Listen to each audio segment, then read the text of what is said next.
पता है आपको, पाप अक्सर किसी गहरे जख्म का नतीजा होता है। आपको पहले चेतावनी दे दूं कि 7वां कारण शायद आपको चुभेगा, लेकिन सच तो कड़वा ही होता है। आपको ये बात समझनी होगी, पाप भी एक नशे की तरह होता है।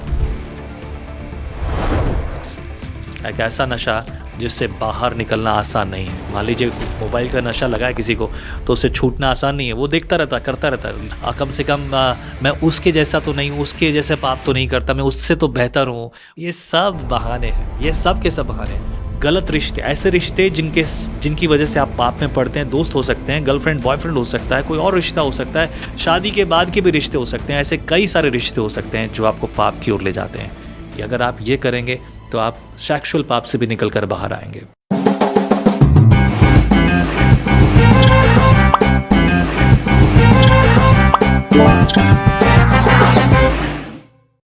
जय मसीह की, प्रेज़ द लॉर्ड। स्वागत है आपका एक और बार विजनरी रेडियो टीवी के इस खास प्रोग्राम जिसका नाम है सवाल आपके, जवाब केवल और केवल पवित्र शास्त्र बाइबल के। बहुत से लोग अलग अलग तरह के सवाल पूछते हैं। कई लोगों के ऐसे सवाल हैं जो उनकी ज़िंदगी में बहुत बड़ा रोड़ा बना हुआ है। कई ऐसे सवाल भी हैं चर्च में नहीं पूछ पाते, पास्टर से बात नहीं कर पाते। किसी को मैंने ये सवाल पूछ लिया तो लोग मेरे बारे में क्या सोचेंगे, लोग मेरे लिए किस तरीके से सोचेंगे, और ऐसी बातें उनके विश्वास को रोकती हैं, उनके अंदर एक समस्या को खड़ा कर देती हैं। लेकिन ये एक ऐसा मौका है मेरे प्रियो, आप कभी भी अपने प्रश्न पूछ सकते हैं। प्रभु सहायता करे। सब कुछ तो मैं नहीं जानता, पर जो जानता हूँ पवित्र शास्त्र बाइबल से आपको ज़रूर बताऊँगा। आज एक सवाल एक भाई ने पूछा है कि पाप की लत से कैसे मैं बचूं। पाप की लत इतनी बढ़ गई है कि उससे छूटना भारी है, उससे निकलना भारी है। सालों हो गए मसीह में जीते हुए, आराधना करते हुए, प्रार्थना करते हुए, लेकिन मेरे अंदर के पाप, मेरी बातें जो मेरे अंदर की हैं, वो मैं कभी उनसे छुटकारा प्राप्त नहीं कर पाया। तो पाप की लत नहीं छूटती, उसका मैं क्या करूं? आपको ये बात समझनी होगी, पाप भी एक नशे की तरह होता है। एक ऐसा नशा जिससे बाहर निकलना आसान नहीं है। मान लीजिए मोबाइल का नशा लगा है किसी को, तो उससे छूटना आसान नहीं है। वो देखता रहता, करता रहता, रील्स देखता रहता है। आज हम बात करेंगे ऐसे ही 7 कारणों के बारे में जिनकी वजह से ये चक्र हमारी ज़िंदगी में बार बार दोहराया जाता है। और मैं आपको पहले चेतावनी दे दूं कि 7वां कारण शायद आपको चुभेगा, लेकिन सच तो कड़वा ही होता है। सुनना पड़ेगा। यदि मैं नहीं तो कोई ना कोई तो होगा पवित्र शास्त्र बाइबल से पढ़कर बताने वाला, सिखाने वाला। आपके पास्टर हो सकते हैं, कोई और भी हो सकता है। आइए पहले कारण पर बात करते हैं। पहला कारण है नकली पछतावा। लोग पछतावे की बात करते हैं, लोग सॉरी बोलते हैं, लेकिन वो सॉरी कह नहीं रहे। सॉरी कहने के बावजूद उन्हें पता है कि वो खुद ही करेंगे। इंग्लिश में कहूँगा फॉल्स रिपेंटेंस। कई लोग पाप करने के बाद भी असली में मन फिराव नहीं करते। उनके अंदर रिपेंटेंस है ही नहीं, उनके अंदर वो बात है ही नहीं। उन्हें लगता है कि हमने किया, लेकिन असल में नहीं है। बुरा लगता है, शर्मिंदा होते हैं, लेकिन हम पाप से मुड़ते नहीं। केवल पछताना असली पश्चाताप नहीं है। केवल स्वीकार करना कि मैंने पाप किया है, मुझसे गलती हुई है, यह भी पश्चाताप नहीं है। बस असली पश्चाताप क्या है? आप खुद से एक सवाल पूछ कर देखिए, क्या मैं सच में इस पाप से मुड़ना चाहता हूँ या सिर्फ मुझे बुरा लग रहा है? अगर आप ईमानदारी से जवाब देते हैं तो अगला कदम उठाइए। इस पाप को आज ही रोक दीजिए। दोबारा कभी ये पाप नहीं होगा, मैं इसके बारे में नहीं सोचूंगा, मैं नहीं करूंगा, मैं नहीं देखूंगा। तब आप इससे छुटकारा पाएंगे। मोबाइल से कुछ ऐप डिलीट कर दीजिए जो ऐप आपको पाप की ओर लेकर जाते हैं। और गलत रिश्ते, ऐसे रिश्ते जिनकी वजह से आप पाप में पड़ते हैं। दोस्त हो सकते हैं, गर्लफ्रेंड बॉयफ्रेंड हो सकता है, कोई और रिश्ता हो सकता है, शादी के बाद के भी रिश्ते हो सकते हैं। ऐसे कई सारे रिश्ते हो सकते हैं जो आपको पाप की ओर ले जाते हैं। ऐसे माहौल को बदलिए जो सच्चा पश्चाताप करने में आपकी मदद करे। माहौल से निकलकर बाहर आइए। ये माहौल, ये जो है ना पाप, ये कोई इमोशंस नहीं है। सच्चा पश्चाताप एक्शन मांगता है, इमोशन नहीं। जो मैंने पश्चाताप किया है, अगर मैंने किसी चीज़ का इनकार किया है तो मैं उसे छोड़कर आगे बढ़ूंगा। अब मैं उसके साथ नहीं रहूंगा, उसमें बना नहीं रहूंगा। तो अगर आपके मन में पश्चाताप है तो अपने आप को बदलिए, अपने मन को बदलिए, अपने विचार को बदलिए। ऐसे लोगों में, ऐसी जगह में जहां आप बैठे हैं, उनसे बाहर निकलिए। तब आपको सच्चाई और सिधाई समझ में आएगी। तब आप पहचान पाएंगे और तब आप वाकई में सारे पापों से जो आपके सामने घट रहे हैं, वो किसी भी तरह का हो सकता है, उससे निकलकर बाहर आएंगे। ध्यान से सुनिए। अब मैं आपको बताना चाहता हूं दूसरा कारण, आत्मिक कमजोरी। जब हम परमेश्वर से जुड़े नहीं हैं तो हमारी आत्मा कमज़ोर हो जाती है। मतलब हमने आत्मिक कार्य किया ही नहीं, आत्मिक रिश्ता बनाया ही नहीं, तो इसलिए कमज़ोर हैं। और शैतान जानता है कि कमज़ोरी कहाँ है, हमारी कमज़ोरी क्या है, आत्मा पर वार करना उसके लिए आसान हो जाता है, क्योंकि वो जानता है कि कहाँ कमज़ोर है।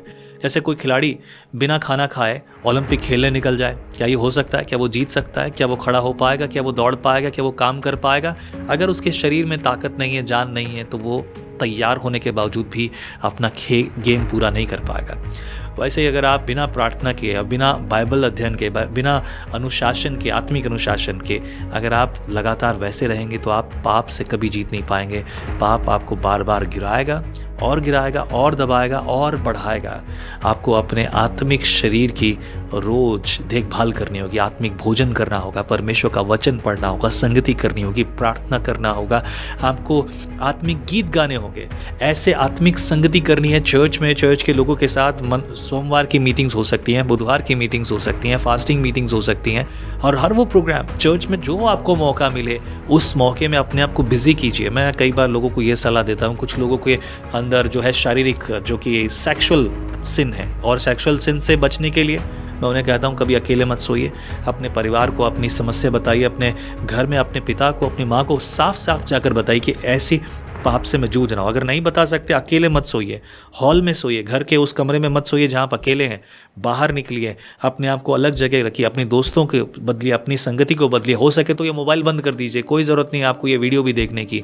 ऐसी सारी चीज़ों से आप अलग हो जाइए और अपने आप को बिजी कीजिए। जिम जाइए, कुछ ऐसा काम कीजिए जिससे आप मेहनत करके थक जाएं। तब आप उस सेक्सुअल पाप से निकल कर बाहर आएंगे। और प्रार्थना कीजिए, लगातार संगति कीजिए। एक कीपैड मोबाइल रखिए जिससे आप लोगों के साथ जुड़े रह सकें। That's all enough. You don't need to worry about such kind of WhatsApp, और ये ज़रूरी है। अगर आप ये करेंगे तो आप सेक्सुअल पाप से भी निकल कर बाहर आएंगे। और अब सवाल है तीसरा कारण, जवाबदेही, अकाउंटेबिलिटी। अकाउंटेबिलिटी होना बहुत ज़रूरी है। जो भी कोई हमारे आसपास है, हम सब के लिए जिम्मेदार हैं, उनके लिए हमें जवाब देना हमारी जिम्मेदारी बनती है। कई बार लोग कहते हैं कि हमारे पास कोई जवाबदेही का साथी नहीं, मतलब किसको जवाब दें, कोई साथी है ही नहीं। लेकिन क्या ये सच है? क्या हम अपने जो कोई हमारे आसपास हो, क्या हम उनसे सच बोलते हैं? क्या हम उन्हें अपनी ज़िंदगी में झांक कर देखने देते हैं, उन्हें सच्चाई सिधाई की बात करने देते हैं? हम पाप करने से चूकते नहीं हैं, पाप छुपाने से फलता फूलता रहता है। और जैसे अंगीठी में जलते कोयले एक दूसरे को गर्म करते हैं, जल और दूसरे को भी लाल करते हैं, वैसे ही पाप अगर छुपाओगे तो वो बढ़ता रहेगा। वैसे ही हमें भी जलते हुए विश्वासियों के साथ रहना चाहिए, ऐसे विश्वासी जिनमें पवित्र आत्मा की आग हो, जिनमें पवित्र आत्मा की प्रेरणा हो। तब हम कभी भी शरीर की लालसा पूरी नहीं करेंगे। अगर हम ठंडे हो गए तो सच्ची जवाबदेही हमारी पाप को नहीं परंतु हमें खुद को जलाएगी। तो शुरुआत आज करनी होगी। अपने लोगों के बीच में जवाबदेही बनिए, लोगों के साथ बनिए। लोग आपसे पूछते हैं, तुम छुपाइए मत। कुछ लोगों को छोटी छोटी बात में झूठ बोलने की आदत है, और वो झूठ उनको झूठ नहीं लगता। अभी आया 5 मिनट में, अभी तो आप तैयार भी नहीं हुए, अभी पहुंचने में आपको 10 मिनट लगेंगे। अभी आप घर में हो, आपने जूते नहीं पहने, आपने कपड़े नहीं पहने, आपने ब्रश नहीं किया, बस 5 मिनट में आप झूठ बोल रहे हैं। और लोगों को ये झूठ बोलते हुए झूठ नहीं लगता, उन्हें लगता है कि ये आम बात है। और सुनने वाला भी और बुलाने वाला भी जानता है कि मैंने जिसको बुलाया है वो देर से आएगा, इसलिए वो भी वैसे ही तैयार है। सोच के देखिए, अगर ऐसी बातें हैं तो कहाँ जाएंगे आप। ये वाकई में पश्चाताप नहीं है, छोटी छोटी बातों में बदलाव लाना होगा। चौथा कारण, बहाने बनाना और पाप को और मौका देना। बहाने बनाना और पाप को जायज ठहराना, सबको कोई ना कोई स्ट्रॉन्ग रीज़न मिल ही जाता है, कोई ना कोई कारण मिल ही जाता है। एक स्ट्रगल है मेरी ज़िंदगी में, मैं क्या करूं, मेरी ज़िंदगी में आप नहीं जानते मेरे साथ क्या हो रहा है, मैं शादी के बाद छोड़ दूंगा, कम से कम मैं उसके जैसा तो नहीं, उसके जैसे पाप तो नहीं करता, मैं उससे तो बेहतर हूँ, वो कैसा आदमी है, उसका जीवन कैसा है, पास्टर को देखो, इसको देखो, उसके बच्चों को देखो। ये सब बहाने हैं, ये सब के सब बहाने हैं जो पाप को छूट देते हैं। जब तक कि आप पाप को सही ठहराते रहेंगे, आप पाप को स्वीकार करते रहेंगे, अपने आप से बहाने बनाते रहेंगे, वो आपकी ज़िंदगी में बना रहेगा, आपको दुख देता रहेगा, आपको पछताना पड़ेगा। और ये सच में पाप ऐसा है जो आपको कहीं खड़ा रहने नहीं दे पाएगा। लेकिन बस याद रखिए, ये छुपा हुआ पाप है, इस पाप को आपको इनकार करना पड़ेगा। ये यकीन रखिए, ये कह दीजिए कि मैं आज के बाद झूठ नहीं बोलूँगा, मैं कोई बहाना नहीं बनाऊँगा। यदि मेरी गाड़ी पंचर हो गई है और मैं लेट हो गया हूँ, तो मैं जाकर ये नहीं बोलूँगा कि मेरी गाड़ी पंचर हो गई, तो मैं कहूँगा आई एम सॉरी, मैं लेट हूँ। कारण जो भी है, चाहे मेरी गाड़ी पंचर हुई हो, चाहे मैं उठने में लेट हुआ हूँ, चाहे जो कुछ हुआ, आई एम सॉरी। मैं नहीं कहूँगा कि ये कारण था, वो कारण था, मैं इस वजह से देरी से था। मैं लेट पहुँचा हूँ तो लेट पहुँचा हूँ। There is no excuse at all. कोई भी कारण हो, मेरी गलती है कि मैं ने नहीं किया, का मैं उसके लिए बहाने नहीं बनाऊंगा, चाहे वो बहाना सही हो, लेकिन ये बातें करना छोड़ दीजिए, तब आप इससे छूटेंगे। चौथे के बाद अब पांचवा कारण, परिणामों की कमी। अब कई बार परिणाम भी नहीं मिलते, तो लैक ऑफ कॉन्सिक्वेंसेस जब हमारे जीवन में आते हैं ना, तो ऐसी कई सारी बातें हमारे जीवन में होती है। कई बार हम पाप से इसलिए नहीं मुड़ते क्योंकि हमने उनके बुरे परिणाम नहीं देखे। बाइबल कहती है, पहला तिमुथियुस की पुस्तक 4 अध्याय आई थिंक 2 या 3 वर्स में इस प्रकार से लिखा है, यानी हम जब पाप के लिए इतने आदतन हो जाते हैं, आदतन हम पाप करने लगते हैं, तब हम उनका एहसास नहीं करते, उन पर अफसोस नहीं करते। आपको प्रार्थना करनी चाहिए ऐसी बात के लिए कि हे प्रभु, मेरे दिल को बदल, मेरे मन को नरम कर, मुझे दिखा, मेरी आंखों को खोल, मुझे समझ दे कि मैं पाप जो मैं कर रहा हूँ उस पर शर्मिंदा हूँ, मेरे सामने सब कुछ खोल के रख दे। जितने लोग इस पर ध्यान नहीं देते ना मेरे प्रियो, वो बहुत बड़ी गलती करते हैं। आदतन पाप है कई सारी चीज़ों को, आदतन देखना, आदतन किसी के बारे में कुछ भी बोल देना। मैंने ऐसे बहुत से लोगों को देखा है जो अपने पड़ोसियों की बुराई करने आ जाते हैं। चर्च में मेरे पास ऐसे लोग हैं, मेरा पड़ोसी ने ये कर दिया, मेरा रिश्तेदार ऐसा है, मेरा रिश्तेदार वो है। मैं उनसे साफ कहता हूँ, मैं आपके पड़ोसियों में इंटरेस्टेड नहीं हूँ। मैं आपका पास्टर जरूर हूँ, लेकिन मैं आपके पड़ोसियों में इंटरेस्टेड नहीं हूँ कि आपके पड़ोसियों ने क्या किया। मैं इसमें इंटरेस्टेड हूँ कि आपने क्या किया, आपकी आत्मिक जीवन की परिस्थितियाँ क्या है, आप किस परिस्थिति में है, क्या मैं आपके लिए कोई मदद कर सकता हूँ। This is what I'm always thinking about। मैं हमेशा ये सोचता हूँ, मैं हमेशा इस बारे में बात करता हूँ। ये ज़रूरी है मेरे प्रियो, बजाय हम दुनिया के बारे में बात करने के आपस में बात करें, एक दूसरे के बारे में बात करें। Never ever complain for such kind of things। ऐसी चीज़ों से निकल कर बाहर आइए, तब आप सिधाई और सच्चाई से अपने जीवन में पश्चाताप कर पाएंगे, आप ईमानदार हो पाएंगे। आप ईमानदारी से बात कीजिए, किसी भी बात को छुपाइए मत। अगर आपको ऐसा लगता है, कोई ना कोई ऐसा व्यक्ति ढूंढिए। बहुत से लोग मुझे व्हाट्सएप पर मैसेज करके अपने दिल की बात बताते हैं। हमेशा मेरे पास समय नहीं होता, पर मेरे को जब समय मिलता है मैं जवाब ज़रूर देता हूँ। आप मुझे व्हाट्सएप पे अपना मैसेज शेयर कर सकते हैं, फ़ोन मत कीजिए, मैं फ़ोन पर बात नहीं कर सकता, but yes, if there is a possibilities I definitely मैं आपके साथ हमेशा रहूँगा। मैंने आपको 5 कारण बताए, अब समय है 6ठे कारण का। असली जड़ को न पहचानना एक बड़ी प्रॉब्लम है। कारण क्या है? ज़्यादातर तो हम खुद हैं, ज़्यादातर हम शैतान पर दोष लगाते हैं, शैतान इसके लिए जिम्मेदार है। पता है आपको, पाप अक्सर किसी गहरे जख्म का नतीजा होता है। कोई ना कोई ऐसा कारण है जिसकी वजह से पाप हो रहा है। और क्या कारण है? शरीर की अभिलाषाएं। किस तरह की?